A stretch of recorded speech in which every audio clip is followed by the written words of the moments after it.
So the next thing we want to talk about is the gallery. The gallery contains three things that were kind of similar to some people. You might think of memories, power grades, and stills. And they all have kind of something to do with each other, but they're all very different. We need to understand what the relationship is between those three and how you create, especially power grades, because power grades is a really powerful thing in Resolve, which allows you to save a lot of time by saving looks over the course of multiple projects. When you develop some really complex things, you want to save those as power grades. And let's talk a little bit about how to change stills and memories and power grades and how to use all those things. Sure. Well, let's just stay with the project that we had, which is pretty well populated. I'm going to turn this window thing off here. As you can see that we have some stills in here right now. One other thing about this, it defaults with one still page. I can't add a still page here now, but if I go to the gallery mode, I can add another still page. So add still page, which is totally empty. Now I'm going to go back to the color room here, and this is one thing that we'll do a lot.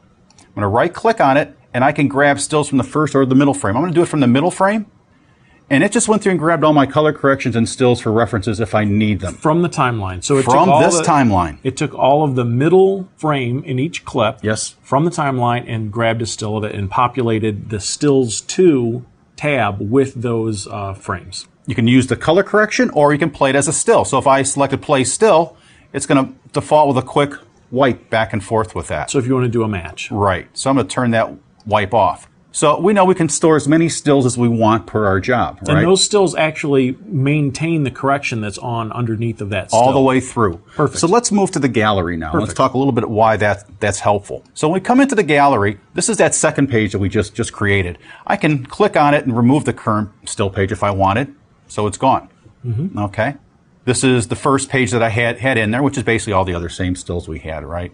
And this is my power grades that I've created so far. The difference between the stills and the power grades, every time you open a brand new job, there are no stills in your windows. Because the stills are project-based. Right. So you're starting out from scratch. But in the power grade tab, anything that you've created and stored as a power grade will be there for quick access.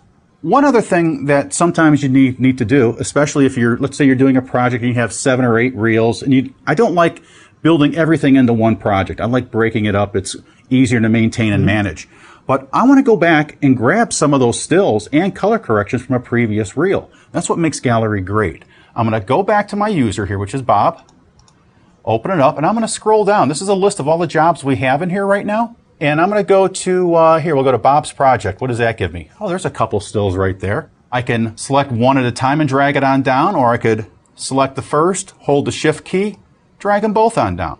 Okay, so I have those. I could come back to, what else do we have in here? Oh, that's that sleeping girl. We can take all of these. Maybe that might be good. So you got a bunch of glows. Yeah. Glow looks. And I'm dragging them on down.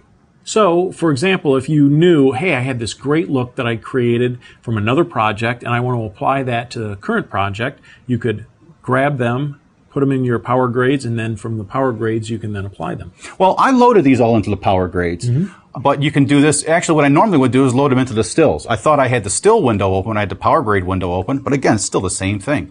You're dragging them on down, and now they're there. Another thing that this comes in handy for, you notice it displays an array of still frames. And at a quick glance, you can see things that actually stand out to you.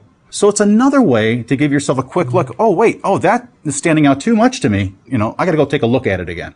It's another way to do it. We used to be able to do, back in the old days, it would cycle through the stills and play them as either cuts or dissolves between. But this here gives you that capability of actually looking at everything all in one. Just a little sense of continuity. One of the other things that's on this page, though, is memories. And memories, if you remember correctly, that's where Bob was using the Option button and one of the numeric keypads to save memories while he was going through his grade. What can we do with those memories? Yeah, let's just go right over here.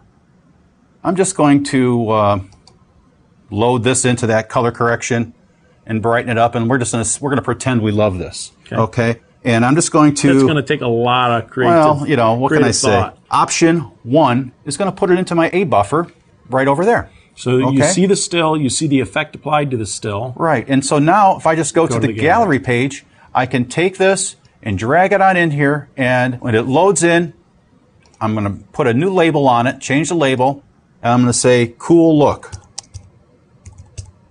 And now that's physically there, and in any job that I open up or start, or any other clip that I want to create, I can just queue up to it and single click in and it'll load. Right, and that name is an important thing, because I've talked to a bunch of colorists and they have specific names that they like for each one of the looks that they create. A lot of them have to do with cross-process looks, you know, the typical bleach bypass or a sepia tone, or, you know, I was even talking to Bob Festa, and he has one called Brazilian Cool or Blue Steel, or, you know, all of these cool looks. If you give them a name, it helps you remember what you want to call those looks, or how to recall them, what the name of them is when you want to apply them to something else. So, any other thoughts? It's really a good way to spread your looks around to these people, and then them knowing that, hey, I want that blue steel look. That's right. You know, it's a buzzword. Yeah, it's a buzzword, and when you drag that on, you know, say, oh, this is the blue steel. Client's going to love that. Yeah, so. and that's the hardest thing, is to name a look something that resembles what it is.